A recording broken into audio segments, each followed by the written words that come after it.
오늘은 십자가 주변의 사람들 세 번째 주제로 바로 베드로입니다. 베드로 하면 특별히 예수님이 십자가의 사건과 연결 지을 때 떠오르는 사건이 있죠. 그 사건은 무엇입니까? 예수님께서 닭 굴기 전에 너가 나를 3번 부인할 것이다 라고 얘기를 했죠. 그래서 예수님께서 미리 말씀하신 그대로 베드로가 닭 물기 전에 3번 부인했던 그런 일이 있었던 사람, 그것이 베드로입니다. 누구는 얘기합니다. 베드로가 가장 싫어하는 음식이 있다면 그건 치킨일 것이다 라고 얘기를 하는데, 그 정도로 베드로에게 닭하면 몽솔 칠 만한 일이 그 일이었습니다. 예수님을 배신했습니다. 그래서 자신은 예수님의 수제자였기 때문에, 예수님을 정말 잘 따랐던 제자였기 때문에 이 베드로의 배신이 그만큼 충격이었고, 자기 스스로도 너무 충격이었기 때문에 오늘 이 말씀 끝에 나온 그대로 예수님의 말씀이 생각나서 그는 밖으로 나가서 심히 통곡했습니다. 그래서 지금날 예루살렘에 지금에도 가보면 성경 여러 사건을 기념한 기념교회들이 있는데요. 그 중에 많은 사람들이 꼭 이맘때쯤이면 꼭 들리는 곳이 베드로의 통곡 기념, 베드로의 통곡했던 자리다라고 해서 세워진 교회, 베드로의 통곡 기념교회가 지금도 있습니다. 그 정도로 참으로 이 베드로의 배신과 통곡은 매우 지금에도 우리가 기억하고 또 기도해야 될 그런 의미가 있는 사건입니다. 특별히 오늘 이 시간에 이 베드로의 배신과 통곡을 다시 한번 들여다보면서 이 베드로의 배신과 통곡, 그것이 나의 사건이 되지 않기를 바라는 마음으로 어떻게 하면 이 사순절을 더 의미 있게 보낼 수 있을까 생각할 수 있는 시간 될 수 있기를 바랍니다. 여러분, 베드로가 이렇게 예수님을 배신하고 그 일로 해서 통곡할 수밖에 없었던 그 이유가 무엇일까요? 그는 첫 번째로 예수님을 멀찍이 따랐기 때문입니다. 성경은 예수님을 배신한 베드로의 그 배신의 이유가 뭐였느냐? 성경은 이렇게 얘기하죠. 앞서 57절과 58절 말씀에 보면 예수님께서 겟세마네 동산에서 기도하시다가 유대교 지도자들이 보낸 사람들에게 잡혀 가야바의 집으로 끌려가시는 장면이 나옵니다.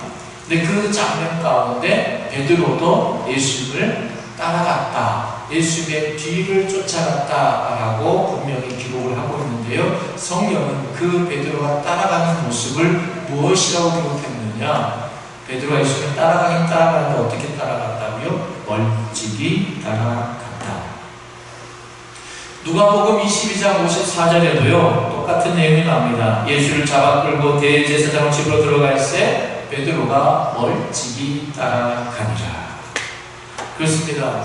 베드로가 예수님을 따르긴 했는데 멀찍이 쫓아갔기 때문에 성경은 얘기합니다. 베드로는 예수님을 배신했다. 여러분, 예수님을 부인하고 배신하는 일이 저와 여러분과는 상관없는 일 같습니까? 그리고 예수님을 부인하고 배신하는 것이 저와 여러분에게 어려운 일인 것 같습니까? 아닙니다. 저나 여러분이나 이 베드로처럼 예수를 멀찍이 따라가다 보면 예수를 부인하기도 쉽고 배신하기도 쉽습니다. 그렇습니다. 우리가 신앙의 길에서 넘어지는 이유는 바로 무엇보다도 예수를 따른다 하면서도 예수를 멀찍이 따라가기 때문입니다. 예수를 제대로 따르자니 좀 힘들 것 같고, 그렇다고 예수를 버리자니, 예수를 배신하자니 내 신앙의 양심이 허락하지를 않습니다. 그래서 예수를 따른다 하면서도 멀찍이 따라갑니다. 그래서 우리는 쉽게 넘어집니다. 그리고 결국에 예수를 배신하고 부인하게 되는 것이죠. 여러분, 사순절, 이 앞에 나와 있는 워딩 렌트라는 이 사순절은 어떤 절기이냐? 바로 예수님과 나 사이의 거리를 좁히는 시간입니다. 여러분, 이 사순절 기간을 통해서 예수님과의 나와의 거리가 얼마큼 될까 생각해보고, 그것이 너무 멀다면 여러분 그 거리를 좁힐 수 있는 이 사순절 기간 되시길 바랍니다. 그래서 예수님을 이전보다 더 잘 따를 수 있는 그런 저와 여러분 되시기를 주님으로 축복합니다. 두 번째, 베드로가 배신하고 그로 인해서 통곡할 수밖에 없었던 이유는 무엇이었느냐? 자신을 믿었기 때문입니다. 자기 자신을 너무 믿었어요. 예수님께서 제자들에게 수차례, 베드로를 포함한 제자들에게 이렇게 말씀하셨죠. 너희 중에 나를 팔 자가 있을 것이다. 너희들이 나를 배신할 것이다. 너희들이 나를 버리고 다 도망갈 것이다. 라고 예수님께서 제자들에게 말씀하셨습니다. 그것에 대해서 여러분, 베드로는 성경에 분명히 그렇게 기록합니다. 베드로는 어떻게 했습니까? 저는 절대 예수를 버리지 않겠습니다. 그것도 무엇이라고 말합니까? 다른 사람은 몰라도 저 사람, 저 제자, 이 제자는 몰라도 저는 예수를 버리지 않겠습니다. 저는 예수를 결단코 배신하지 않겠습니다. 라고 호언장담했던 사람이 바로 베드로입니다. 그런데 그가 넘어집니다. 그런데 그가 예수를 배신합니다. 여러분, 베드로의 이런 실패의 모습은 오늘 우리에게 어떠한 교훈을 줄까요? 그것은 여러분 신앙생활이라는 것, 또 우리가 우리의 인생을 살아간다는 것이요, 사실 신앙생활은 두 번째고요, 내 인생 살아간다는 거요, 내 힘과 내 의지와 내 결단으로 여러분 살 수 있는 것이 아니다라는 것이죠. 저 사람은 심지가 굳어, 저 사람 한번 마음 먹으면 다 이루어내, 저 사람의 것이고 정말 확고부동해 라고 하지만, 여러분 사실 혹 그런 말, 그런 평가를 들으시는 분 계십니까? 근데 내 자신 내가 너무 잘 알아. 나는 그럴 사람이 아니다. 나는 그런 말을 들을 만한 사람 정도의 굳은 의지와 결심을 갖고 있는 사람은 아니다라는 것, 내가 얼마나 잘 알아.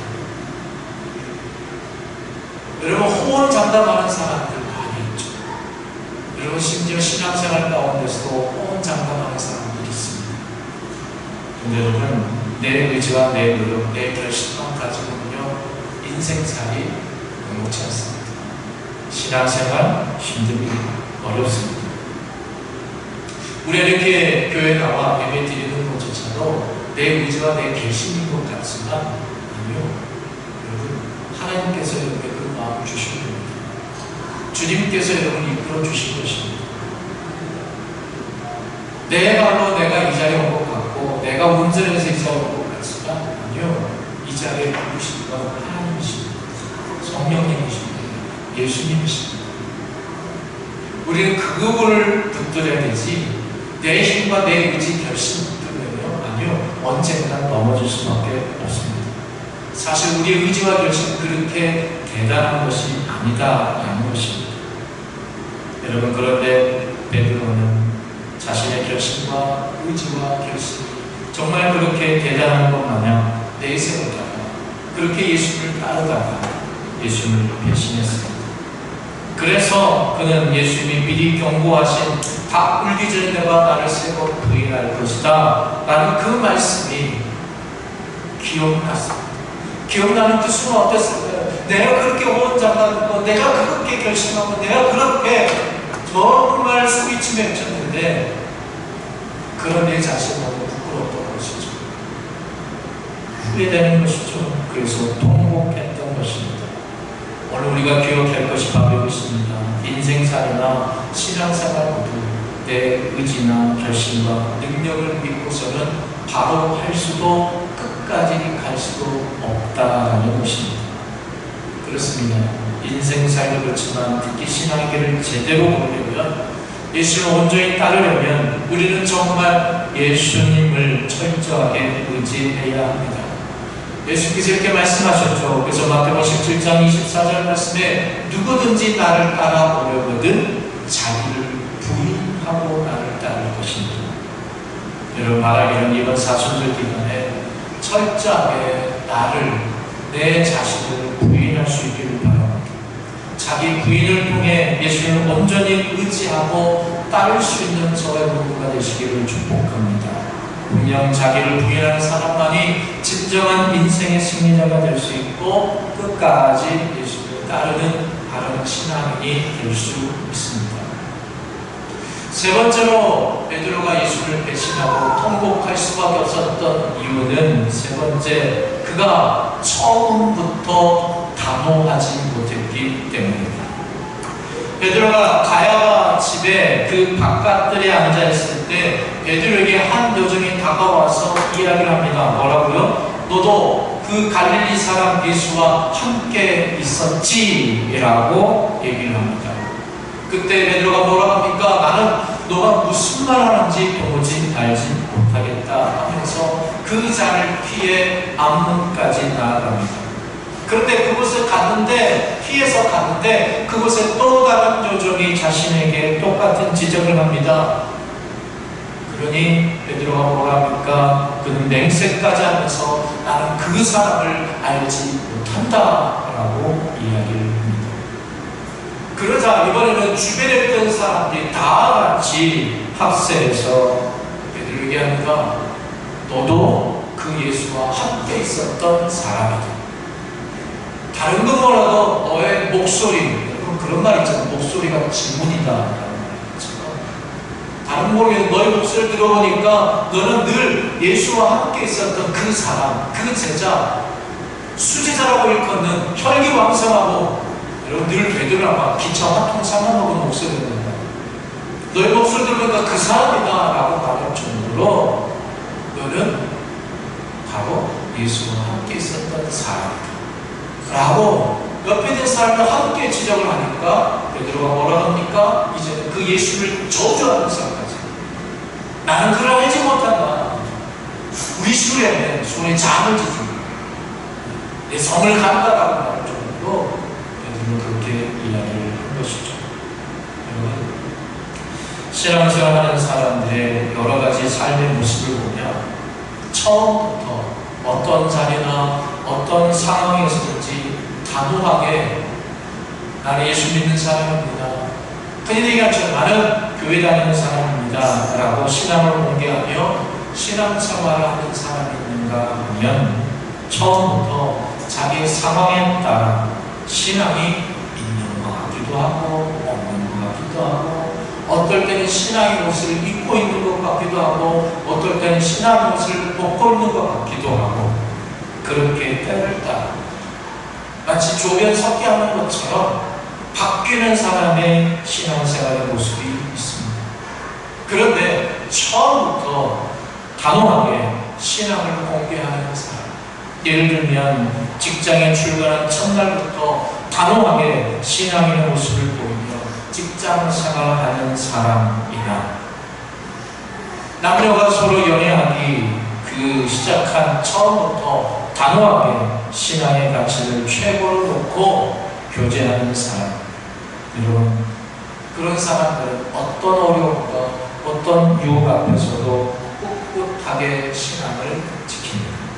그러나 신앙을 갖고 있으면서도 상황에 따라 이럴 때는 믿는 사람들처럼 저럴 때는 믿음이 없는 사람처럼 이런 왔다 갔다 분명하게 자기 신앙을 단호하게 나타내기를 거부하는 사람은 시간이 흐르면 흐를수록 자신이 가지고 있던 신앙을 잃어버리기가, 포기하기가 매우 쉽습니다.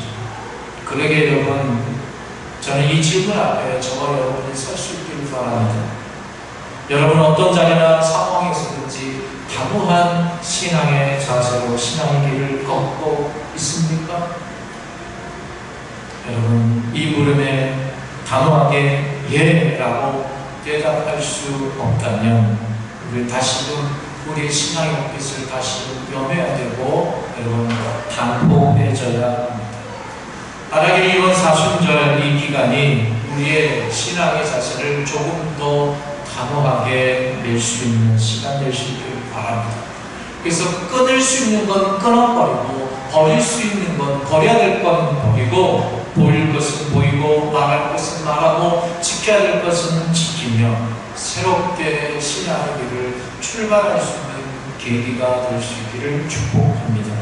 그러한 나눌 자세로 신앙의 길을 걸어야 우리는 어떤 상황과 어떤 자리에서도 내 신앙을 지킬 수 있고 예수의 참된 제자로 살아갈 수 있습니다. 마지막 네 번째로 베드로가 배신하고 부인함으로 통곡할 수밖에 없었던 것은 여러분 그는 작은 것을 가볍게 여겼기 때문입니다. 여러분 베드로를 부인하게 하고 예수를 부인하게 하고 예수를 배신하게 했던 사람은요 여러분 칼든 사람이 아니에요. 협박하는 사람이 아니었어요. 박해하는 사람이 아니었어요. 어떤 커다란 문제가 아니었어요. 마치 절체절명의 위기와 같은 상황이 아니었다는 것이죠. 그냥 한 계집 종에 그냥 던지는 말이었습니다. 그 당시에는요, 이 여자는 숫자에 포함이 되지 않았어요. 근데 이 여자 중에 또 이 계집 종이고 노예였어요. 하인이에요. 그 사람은 당시 사람들이 참으로 무시했던 사람이에요. 근데 그 자가 그 여인이 베드로에게 그냥 던진 것이죠. 너도 예수와 함께 있었던 사람이지 않느냐? 아마 베드로는 처음에 아마 그런 마음이 들어서 얘가 누구지? 저 여자 나한테 말을 걸고 계집종인데 하면서 그냥 아주 작게 치부했을 것입니다. 그래서 그의 말을 가볍게 여기며 대꾸하는 것이죠. 너가 무슨 말을 하는지 난 알지 못하겠다. 즉 베드로는 이 여인을 무시해도 될 사람이라 생각하고 이 여종의 말을 대수롭지 않게 여긴 것입니다. 그래서 우선 그 자리를 모면해 보려고 깊이 생각하지 않고 쉽게 대답했다 그 말입니다. 그래서 그가 예수님을 배신하게 된 것입니다. 저는 이 시간에 이런 베드로의 모습을 보면서 우리는요 작은 것을 가볍게 생각하고 무시하면 안 된다는 교훈을 우리는 이 시간 받게 되는 것이죠. 사실 여러분 큰 사고는 여러분 사실 조그만 사고, 조그만 것을 작은 것 가볍게 여기다가 발생하는 것 아니겠습니까? 여러분 큰 산이 엄청난 불길에 휩싸이는 것도 큰 불이 임해서가 아니라 사실 작은 불씨 하나 때문에 그렇게 되는 겁니다. 사람이 큰 돈을 횡령하는 것도 여러분 작은 것을 자기 주머니에 집어넣다가 그렇게 되는 것입니다. 사람이 어떤 사람을 죽이는 것도 그 사람에 대한 아주 작은 분노, 아주 작은 미움에서 시작이 되는 것입니다. 그러기에 사람은 인생을 살면서 작은 것을 가볍게 여기며 대충 넘기면 안 되는 것이죠. 왜냐하면 그러다 인생 망하기 때문입니다. 작은 죄 짓는 것을 그냥 넘기게 되면 죄를 죄로 여기지 않게 되고 그러다가 큰 죄를 지어버리는 불신앙의 사람이 되기 쉽습니다. 그러기에 여러분 이 40절 기간에 우리는 우리 신앙에 정말 작은 것을 소중히 여기며 최선을 다해 지키는 신앙인지 또한 살펴보아야 하는 것입니다. 작아보는, 지키 작아보는 신앙의 내용을 소중히 여기면서 그 신앙의 내용에 최선을 다하지 않았다면 이제 그 작은 신앙의 내용을 소중히 여기며 그 신앙의 내용에 최선을 다하는 바른 신앙인이 되어야 될 줄 믿습니다.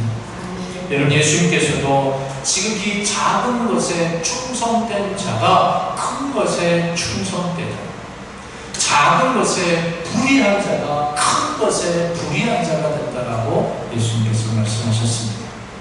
이 말씀을 기억하면서 작은 것을 소중히 여기며 작은 일에도 최선을 다하는 저와 여러분 될 수 있기를 주님으로 축복합니다. 말씀을 정리합니다. 여러분 베드로는 분명 예수님의 수제자로 예수님의 사랑을 가장 많이 받았던 사람이었고 여러 신앙의 기적적인 일, 많은 것을 체험했던 사람이었습니다.